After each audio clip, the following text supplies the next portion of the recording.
So Guntur ప్రజలందరికీ అండి ఈరోజు ఒక సంబరాలు జరుపుకునే సమయం. ఈరోజు మన రాక్షస పాలన నుంచి ఊపిరి పీల్చుకుంటూ ఈరోజు అధిక మెజారిటీతో మన కూటమి గెలుపొందిన సందర్భంగా మా ఉమెన్స్ వరల్డ్ లో లేడీస్ అందరం కలిసి ఒక చిన్న సెలబ్రేషన్స్ చేసుకుంటున్నాము. దాంట్లో పార్ట్ గా వచ్చిన మీ అందరికీ కూడా పేరు పేరున ధన్యవాదాలు. Hello AP, hello AP, hello AP.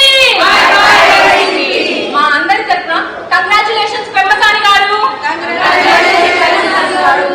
Congratulations Galla Madhavi గారు, కంగ్రాచులేషన్స్ నజీర్ గారు. మా అందరి మద్దతుతో మీరు ఎలాగైతే ఘన మెజారిటీతో గెలిచారో అదే రకంగా మీరు కూడా మా అందరికీ మద్దతుగా ఉండి రానున్న కాలంలో మా అందరికీ కూడా తోడు నీడగా ఉండి అందరం కలిసి మనకు కావలసిన అభివృద్ధి సాధించుకుంటాము అని ఆశిస్తూ ధన్యవాదాలు.